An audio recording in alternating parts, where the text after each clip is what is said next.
और इसलिए मैं चाहता हूं कि जो चीजें अभी बची हुई हैं अगर उन्हें पूरा करना तो फिर निश्चित रूप से आपको हमें आशीर्वाद देना चाहिए। लखनऊ में पिछली बार गलती हो गई थी, उस गलती को सुधारने का मौका है।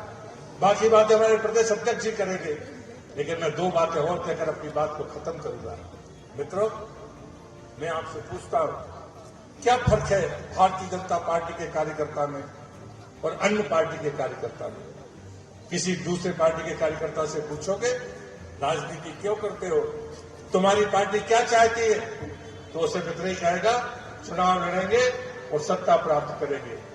लेकिन भारतीय जनता पार्टी का कार्यकर्ता गांव का हो या शहर का, कम पढ़ा लिखा हो या ज्यादा पढ़ा लिखा, व्यापारी हो या बुद्धिजीवी, उससे पूछोगे तो कहेगा पार्टी कहेगी तो चुनाव लड़ेंगे, सरकार बनाएंगे। लेकिन सरकार बनाने का मतलब सिर्फ नाली पुलियां बनाना नहीं, राम मंदिर भी बनाएंगे और धारा 370 भी हटाएंगे। ये कोई और नहीं कह सकता। अगर ये कोई कह सकता है तो सिर्फ भारतीय जनता पार्टी का कार्यकर्ता कह सकता है। वो अकेला होगा, गरीब होगा, कमजोर होगा, उसके बाद भी वो झंडा लेकर कहता था भारत माता की जय। हम उन लोगों के संकल्प से बने हुए लोग हैं जिन्होंने अटल जी की कविता सुनना, जब उन्होंने कहा था अधिकारों से गिलगित तक जब तक आजादी का पर्व नहीं बनाएंगे, जब तक हमारी आजादी पूरी नहीं होगी, हम उसे पूरा नहीं मानेंगे। मित्रों, ये जरूरी है, अभी काम करना बाकी है। डॉक्टर मुखर्जी ने जिसके लिए बलिदान दिया था, हमारी पीढ़ियों उसमें ठुक गई। 72 साल बाद हम डॉक्टर मुखर्जी को श्रद्धांजलि दे पाए, इसलिए कि मोदी जी के नेतृत्व में सरकार हमारी थी। जब दूसरी बार बनी और सदन में प्रस्ताव आया धारा 370 हटाने का, मेरे जैसे नौजवान जब कॉलेज छोड़कर आए थे, भारतीय जनता पार्टी में शामिल हुए थे, तो एक ही लालसा थी, धारा 370 हटनी चाहिए। वो मेरे लिए जीवन का सबसे महत्वपूर्ण दिन था, जिस दिन वहां से ये कलंक साफ हो रहा था और हम लोग मेज थपथपा रहे थे कि धारा 370 खत्म हो गई। आम आदमी को नहीं पता होगा, लेकिन इसके पहले जब तक धारा 370 थी, कोई कानून बनता था तो उसके नीचे लिखा रहता था जम्मू कश्मीर छोड़कर पूरे देश में लागू होगा। ये पार्टी का कार्यकर्ता जानता है, आम आदमी नहीं जानते। लेकिन मैं दूसरी बात कहता हूं, हमको लगता है कि हमारे वोट से सिर्फ विधायक बनेगा, वोट उसके बाद वो मध्य प्रदेश की सरकार बना लेगा। सिर्फ तो इतना ही नहीं है मेरी माताओं बहनों, 2 सदन है देश में, एक है लोकसभा और दूसरी है राज्यसभा।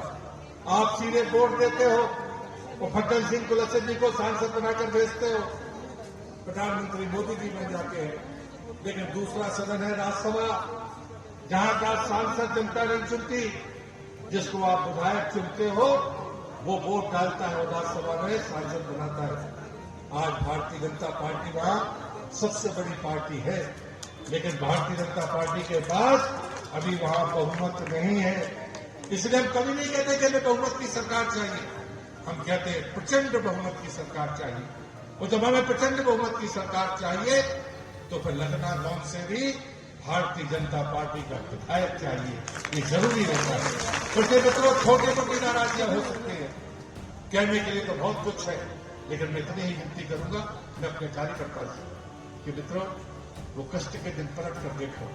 हमारी नियत थी संघर्ष, लेकिन हमारे बच्चों का भाग्य है कि उन्होंने न तो टूटी सड़कें देखी, न दिग्विजय सिंह का काला जमाना देखा, न उनने कभी अन्याय देखा, उनने सिर्फ सत्ता देखी है।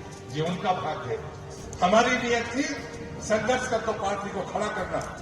हमारे बच्चों का भाग्य है कि उन्हें केंद्र में भी सरकार देखी, राज्य में भी सरकार देखी, स्थानीय निकायों में भी अपनी सरकार को देख रहे और चला रहे। हम बेहतर करना चाहते हैं और बेहतर करना चाहते हैं, इसलिए हमें आपका आशीर्वाद चाहिए। आज की सभा में मैं आप सबसे यही प्रार्थना करूंगा, ये सभा सिर्फ मामूली सभा नहीं है, ये आशीर्वाद देने की सभा है।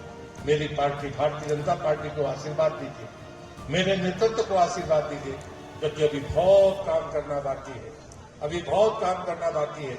अभी तो जम्मू कश्मीर से धारा 370 हटी है, अभी तो हमें पाक अधिकृत कश्मीर भारत में चाहिए, अभी तो हमें अखंड भारत चाहिए, अभी सियाचिन जो हमारा चाइना के पास कब्जाया हुआ क्षेत्र है वो चाहिए। मित्रों, ये छोटा चुनाव नहीं है, कोई चुनाव, इसलिए भारतीय जनता पार्टी छोटा नहीं मानती। हमने जो कर दिया, हम उसमें मुकालते में नहीं है, हम उसमें उलझने वाले नहीं, लेकिन जो भी और भी करना बाकी है उसके लिए आपका आशीर्वाद चाहिए। इसलिए मैं इस विनती करते हुए अपनी बात को समाप्त करता हूं।